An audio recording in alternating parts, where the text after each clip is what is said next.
వీక్షకులందరికీ నమస్కారం. ముఖ్యంగా రైతు సోదరులకు సంబంధించి ఆంధ్రప్రదేశ్ ప్రభుత్వం ఒక బిగ్ అప్డేట్ ఇచ్చింది. ఖరీఫ్లో దాదాపుగా 40 లక్షల ఎకరాల్లో వరి సాగు జరిగింది. దాదాపుగా 89 లక్షల టన్నుల ధాన్యం దిగుబడి అంచనా వేశారు. అందులో సన్నధాన్యం పండించిన రైతులైతే వ్యాపారులకు అమ్ముకుంటూ ఉంటారు. ఎందుకంటే కేంద్రం ఇచ్చే మద్దతు ధర కన్నా కూడా ఆ సన్నధాన్యానికి ఎంతో కొంత అధిక ధర లభిస్తూ ఉంటుంది మార్కెట్లో.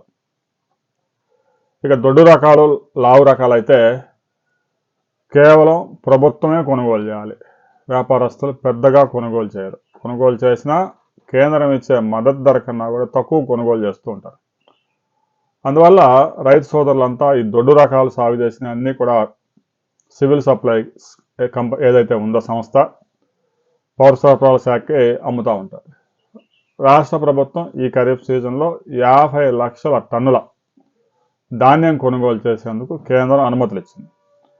ఆ ధాన్యాన్ని మొత్తాన్ని రైతుల దగ్గర నుంచి దొడ్డు రకాలన్నీ కొనుగోలు చేసి రాష్ట్ర ప్రభుత్వం మిల్లర్లకి సప్లై చేస్తే మిల్లర్లు దానికి సంబంధించిన బియ్యాన్ని పౌర సరఫరాల శాఖకి అప్పగిస్తారు.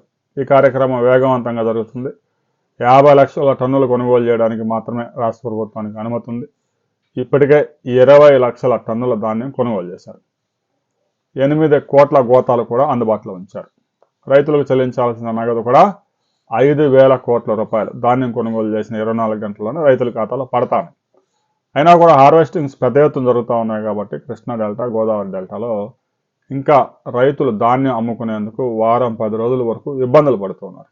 అయితే వాతావరణం కొంచెం పొడిగానే ఉండడం, వర్షాలు లేకపోవడం వల్ల పెద్దగా రైతులు ఆందోళన లేదు. అయితే ఇక రబీ సీజన్లో కూడా దొడ్డు రకాలు సాగు చేస్తే ఆ ధాన్యం అమ్ముకోవడం ఇబ్బంది అవుతుంది. ఖరీఫ్లో 50 లక్షల టన్నులకి కేంద్రం అనుమతి ఇచ్చింది కదా అని చెప్పేసి రబీలో 50 లక్షల టన్నులు కొనుగోలు చేయడానికి అనుమతులు రావు.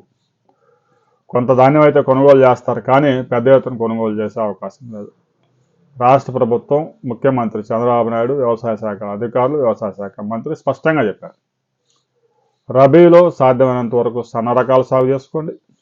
కుదిరితే జొన్న, మొక్కజొన్న, రాగులు, సజ్జలు, జొన్నలు, ఈ మిల్లెట్స్తో పాటుగా మినుము, పెసర సాగు చేసుకుంటే మంచిది. అందుకు సంబంధించి వ్యవసాయ శాఖ అధికారులు కూడా రైతులకు సూచనలు అందజేస్తూ ఉన్నారు. ముఖ్యంగా గోదావరి డెల్టాలో, కృష్ణా డెల్టాలో రబీలో కూడా చాలా ప్రాంతాల్లో వరి సాగే చేస్తూ ఉంటారు. కొంతమంది రైతులు ఇటీవల కాలంలో మినుము, మొక్కజొన్న, జొన్న ఈ పంటలు కూడా సాగు చేస్తూ ఉన్నారు. అయితే గోదావరి డెల్టాలో ఇంకా కొంత మార్పు రావాల్సి ఉంది.